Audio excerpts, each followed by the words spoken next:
أمسية طيبة للجميع مشاهدينا الكرام، وأهلا بكم إلى هذا اللقاء. تنبيه من المستوى الثاني ساري المفعول إلى غاية صبيحة الغد عن تواصل لتساقط الأمطار على شكل زخات تكون معتبرة على الواجهة الغربية وكذلك الوسطى. خلال يوم الغد إن شاء الله ننتظر دائما تواصل لتساقط الأمطار على المناطق الساحلية خاصة الوسطى والشرقية. الأمطار ستلتحق خلال الأمسية على منطقة الأوراس تحت وقع رعود، تحسن في حال الطقس على منطقة الصورة. رغم ذلك سحب ستنتشر على شمال الصحراء، هبوب رياح قوية على الواجهة الساحلية تصل لغاية 60 كم في الساعة. كذلك على الصحراء الوسطى مناطق الجنوب الغربي ومناطق الجنوب الشرقي ستعمل على تطاير للرمال.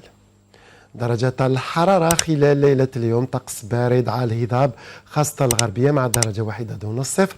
مقاييس ما بين 8 درجات لغاية 13 درجة على السواحل، 4 درجات على بشار، 14 درجة على الصحراء الوسطى، 19 درجة على أقصى الجنوب.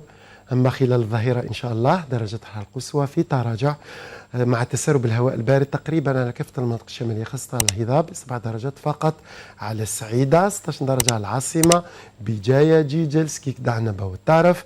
ننتظر 17 درجة على بشار، 24 درجة على تيندو، 27 درجة على الصحراء الوسطى، 35 درجة على أقصى الجنوب. أما البحر خلال يوم الغد يبقى كثير الاضطراب تقريبا على طول الشريط الساحلي، هبوب رياح قوية تصل لغاية 60 كم في الساعة من التيارات غربية شمالية غربية. ثلوج خلال يوم الغد ستخص فانكوفر مع 3 درجات فوق الصفر، مونريال طقس بارد مع 12 درجة دون الصفر، أمطار على كاليفورنيا مع 12 درجة، طقس حار على ميامي مع أجواء مشمسة مع 28 درجة.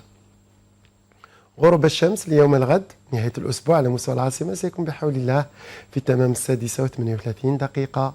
أشكركم على المتابعة، أمسية طيبة للجميع، في أمان الله.